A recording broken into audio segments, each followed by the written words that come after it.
Hi all. I appreciate you coming out to my lightning talk today about the EVOX game. I'm in the UK right now, so this is pre-recorded, but I'll be in the chat afterwards to answer any questions that you may have. So since this is a lightning talk, we only have 15 minutes, so let's get to it. The topic of today is how does one encourage storytelling amongst strangers, especially when it comes to intimate topics like love and relationships. I researched this as part of my design process for the EVOX game, and today I'll share my findings with you. So a little bit about me. Some of you may know me. I've been to NarraScope a few times before. My name is Jet. I'm a narrative designer, screenwriter, and lecturer in games at the University of East London right now. And my main specializations are character-driven drama, mystery writing, and world building. I also have a track record of terrible exes, which is what inspired me to spend 2 years of my life making the EVOX game. This is the EVOX game. The EVOX game is a competitive storytelling game about toxic exes and terrible dates. It consists of 78 cards divided up into EVOX archetype cards. Those are the cards with the illustrations on them. And then there are date scenarios, which have text only. There are also 48 tokens that are a voting currency in the game, and there's a manual. And the game comes in this lovely custom box that I'm obviously very proud of. So there are two versions of the game. There is the extended game and the quick play.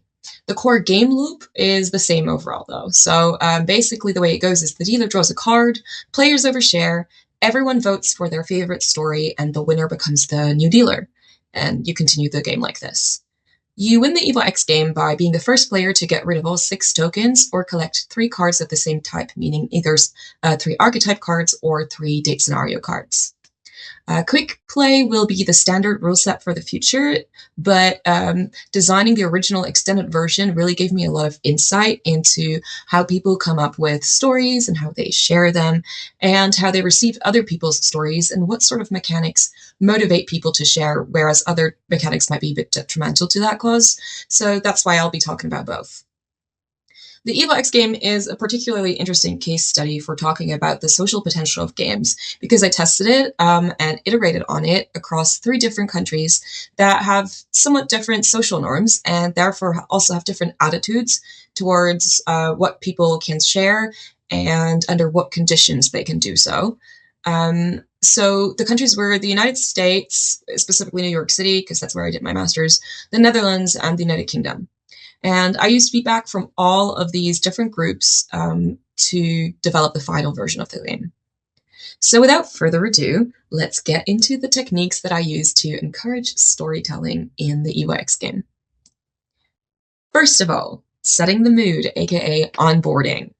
So the EVOX game requires players to be vulnerable. So a major design pillar was for me to create a safe and non-intimidating game space. In other words, I needed to establish clear boundaries during the onboarding process. And I did that with a few tools. So first of all, players have to vouch that everything that is shared in the EVOX game stays in the EVOX game. This is one of the first rules of the manual. It is essentially an acknowledgement of the intimacy of the space and really sets the tone. Then players can indicate their lines and veils. I'm sure people in this room are familiar with that mechanic, but it essentially refers to identifying topics that are off limits or need blurring. And then thirdly, what is really pertinent to the EVOX game is to collectively decide which types of relationships count for story material, because people have differing meanings or definitions of what an ex could be, right? Like, do only romantic partners count? Do situationships count? Or can we talk about friendships as well? You know, friendship breakups are a thing. And then fourthly, establish the level of privacy. It's very important to determine before we even get into the game itself how much detail we will share as we talk about our experiences. Usually this means that names and specific identifying characteristics of people in the stories are left out, and we usually decide to not talk about people in the group. And then lastly, what I really noticed that to mitigate identity, identity, to mitigate anxiety, it turned out that it was very important for a lot of people to really emphasize that sharing is optional in this game. So no one at any point would be forced to share anything if they don't feel comfortable. At some point, I even introduced a mechanic in which players can win without sharing anything at all. It's called the gossip mechanic, which is a feature where you can win by correctly guessing other people's stories. But this only works when the game is played by friends, therefore I won't be going into that today. So yeah, those are the main techniques that I used in my onboarding process to create a safe space for storytelling. Then on to technique number 2, curating the prompts, or a little bit more about my archetypes and date scenarios and how I built the EvoX deck. So the EvoX cards are essentially the storytelling prompts of the game, and therefore they are crucial in driving the type of conversations that people have with each other. And so as I developed the deck, I used 3 guiding principles to make sure that the experience was as inviting and accessible as possible. So the first of these principles is relatability. Relatability refers to the fact that characters and the scenarios in the deck need to be broad enough to be open for individual interpretation, but also specific enough to elicit inspiration. And I did this by carefully choosing the card names and the log lines. So for the archetypes, the illustration is another very important factor, because basically in each of these cards, every element is, adds to the story, or at least is like a prompt for the player to develop a story from. So if you look at the trad rat, for example, this is a person who's like carrying a fish, has a specific type of hat on his head, and there's like little text, science is a cult being in red, so we're thinking conspiracy theories, conservatism, a suspicion, but also like, the typical fish guys that a lot of us may be unfortunately familiar with on the dating apps. So yeah, everything is like carefully curated to provide storytelling elements for the players. And then on the other hand, for the date scenario cards, because it's text only, I included inspiration bullets for people who would like to get a little bit more support in coming up with a story. And they start really broadly and they get more specific as you go down the list. So, for example, when you look at the hit workout card, the first tip is, do you have a general experience story? So that's more of a qualification of the question, and then, or of the name of the card, and then tell us the story, who struck up the combo, about what, where. So these are like the elements that could make up your story. And then tip 3 is like a very concrete example of something that could have happened at a gym. So maybe you were asleep on one of the trainers. It's like the most specific inspirational bullet. Okay, and then secondly, variety or variation. So variety refers to the fact that each card needs to be distinctive so that no 2 cards or stories are the same. For example, at some point I had the podcast on air date scenario as well as the Till Yak Do His Part date scenario. And these are pretty similar because both of them refer to a date in which one person is continuously speaking. And there's only like a minor variation in the emphasis of these cards, that being that the podcaster is more self-important. And since I felt that self-importance added another layer of characterization to this card, I chose to go with that one, and I got rid of the Till Yak Do His card. All right. And then lastly, balance. So I divided the cards into 4 categories as I was building the deck. So avoidance, narcissists, anxious, and controlling people. In order to cater to a broad spectrum of players and to make sure that not one personality or attachment type or attachment style was overrepresented, I developed roughly the same number of cards of each deck of each type for the deck. So for balancing purposes. So basically, that's how I designed the deck for the EvoX game to facilitate storytelling and level the playing field. Then on to the next method that I applied. This is more about like the iterative process that I underwent, that this game went through actually, because I went through multiple phases that kind of corresponds to where I was playtesting it at the time. So reward systems. When I moved to the UK, it became pretty clear that I really needed to double down on mechanics that encouraged and rewarded storytelling.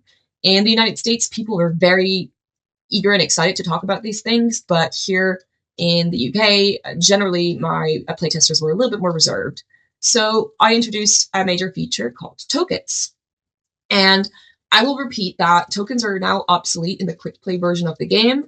And I will kind of take you on a journey as to why I made that decision. And I will also kind of talk about what effects or unintended effects the tokens end up having.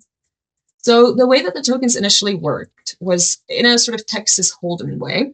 So you had to you had to have a buy-in to share in a round. So you had to match how many tokens the dealer would use. The catch, however, is that if you lost in that round, you had to drink the amount of sips that matched the amount of tokens that you played.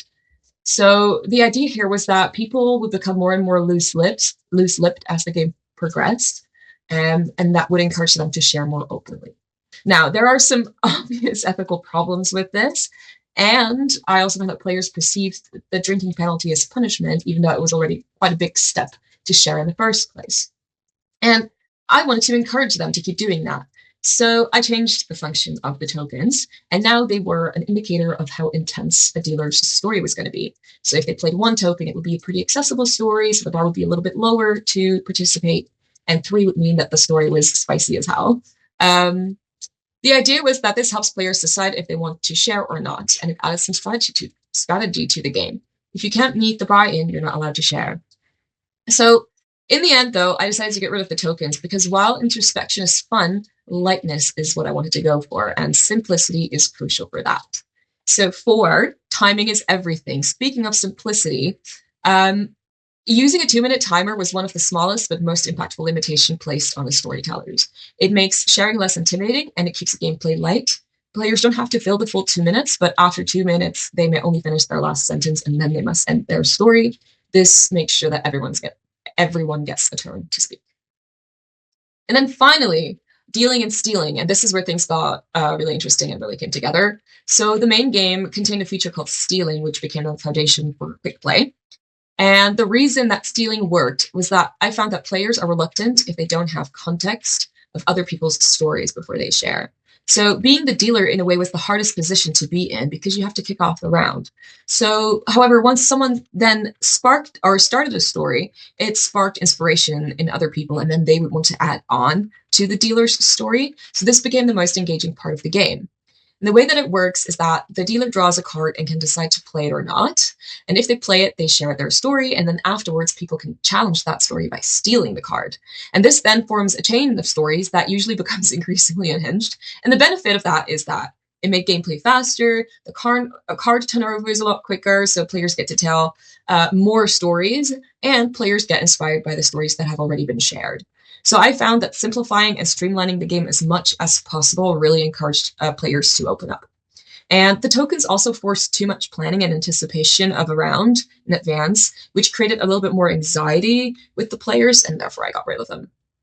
All right, so those are the methods or the lessons that I drew from the Evo X game and that designing the Evo X game, and I'm just gonna summarize it all. So in conclusion, I learned that folks love talking about intimate topics like love and dating, but they need to feel safe in doing so.